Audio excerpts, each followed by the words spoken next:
Yeah. Let's talk about warming up. That's also, quite an important aspect of being a drummer. Yeah. But you've got live gigs, you've got recording sessions, you've got clinics and things like that. Do you apply the same routine before each of those gigs, or is it slightly different because the gig is actually different? Not really. I mean, I use quite the same type of warming ups before a gig or before a clinic or before a studio session. I believe basically the really simple things. I mean, I do the warming ups like with single stroke rolls in quite slow tempo, because I try to warm up with the perfect control, and to get the perfect control, it's not necessary to play fast tempo. If I lose up my hands during 20 minutes or 30 minutes on a practice pad or on a pillow or here on my leg, I think this is enough. So I basically don't use really complicated things for warming up. Just a simple things and slow tempo. And also I try to concentrate to slow down my motions. It gives me a kind of more relaxed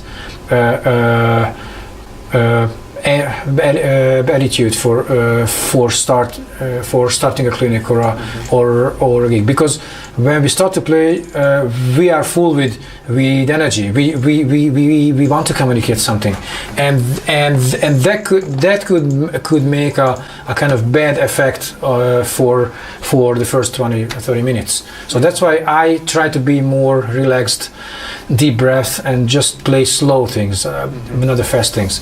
If I have chance to practice 1 hour before a clinic, that's good, but it's not necessary, I think. And what about when on the road? Do you practice, or is it that there's quite a number of drummers who just, because they play every day, they decide practicing would be too much because you can overdo it as well, right? So what's your approach when you're on the road? I think when I'm touring, I think that's time for playing, not the practicing. So of course I try to warm up every day, but it's almost impossible to set up the drum set somewhere else before the gig and then raise down the drum set and you take it to the venue and set up it again. So it would take a lot of energy.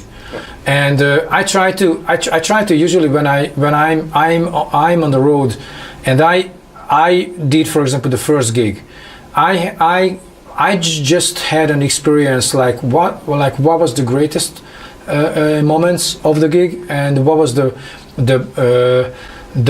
more weak points, what I want to change. And I think it will be happen mentally. It's not necessary to sit behind the drum set to figure out the things.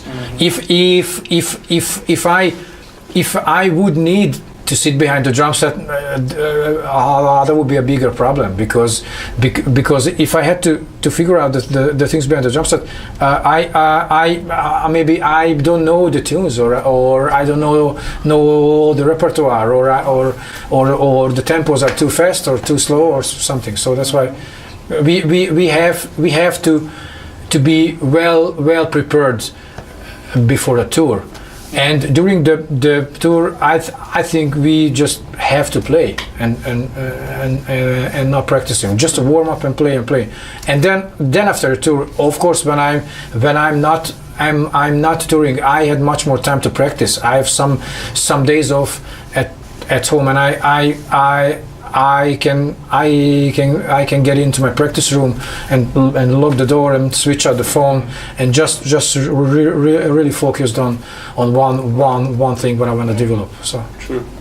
Yeah. Okay, just to finish off our meeting here, what would you say so far in your career has been the highlight, the most memorable moment, something you are really either proud of or really, happy about? I have several. That's good. Yeah.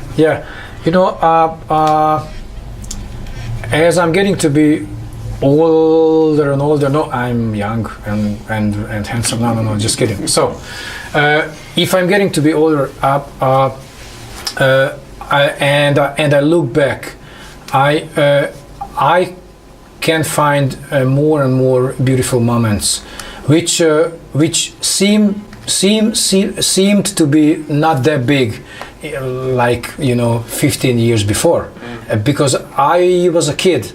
And I just thought like, oh, okay, that was a gig. Yeah, that was great.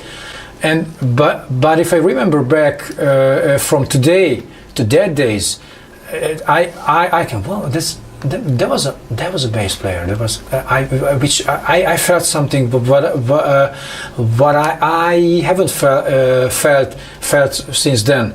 So that was great, but at that time there was just like a gig. Yeah. So I have several moments. In these weeks I get again a chance to play with a fantastic saxophone player who is Chris Hunter. He is a Grammy awarded saxophone player, and he plays with Michel Camilo, the fantastic Latin piano player, since more than 20 years, and he also one of the top soloist of the Manhattan Jazz Orchestra, and he used to play also with Michael Franks since 5-10 years. So he is a really big cat. And we did recording together first in 2014 in Brooklyn, and since then we did numerous tours and recordings in Hungary and in the States. The first tour was in the States in 2015, at the beginning of summer. And we did a tour in Hungary in the last spring, and we did again a short tour in the New York area 2 weeks ago, and that was absolutely fantastic. So that's always a great pleasure. And when he started to play, I'm totally happy and smiling. So he's a nice human being and a fantastic saxophone player. Also, I got a chance to play with several great musicians like Gary Willis, the bass player, who is a monster, who is I think one of the greatest in the last 50 years. I don't know. He is really a genius. And we also did a couple of recordings together and some tours. He is a really funny guy. He's a big fan of mountain biking, and so he's a really nice guy. I could say a lot of great stories with. He has a really great sense of humor, and also I get a chance to play tours and concerts with Brandon Fields, who is also a saxophone giant, who used to play with Michael Jackson, with Babyface, with the Ripping Stones, with Tower of Power, with the Weckl Band, with several many. He's touring actually right now in these days with Barbara Streisand. So that's something. Yeah. Right. Yeah. So, but also I have some friends from Hungary. Who are totally fantastic musicians. So I have to learn mostly in the last 2-3 years when I've been touring a lot as a clinician and also as a musician, and I have to learn that it doesn't matter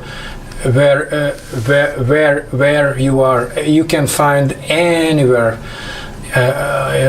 on the world fantastic musicians. It doesn't matter if they live in Poland or in Hungary or in the States or in Japan or in India or Far East. It doesn't matter. So I have several good. Great moments. Good. So I'm so thankful, and I'm so happy with the music because I think I'm so gifted to have a profession which is my habit at the same time, and this is my passion, and to sit down to practice is always makes makes me funny.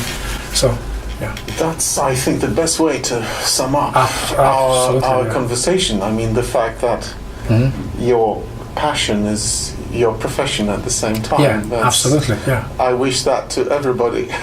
Yeah, absolutely. Yeah. You know, I tell the same thing constantly to my students in Hungary, in the university, and also by the drums collective. Like we are so lucky because we got something from somewhere, which is our passion, and we will never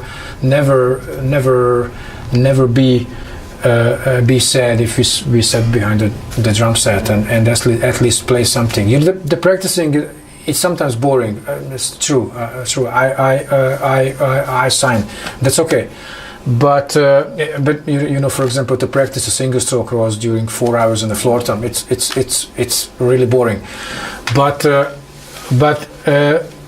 anytime when I sit behind the drum set and I just start hitting the notes with no any rhythm or no any concept or no any backing tracks, just it makes me happy, even if I have the saddest day, you know, of my life. So beautiful way to finish. Yeah. Thank you. Thanks very much. That's my pleasure.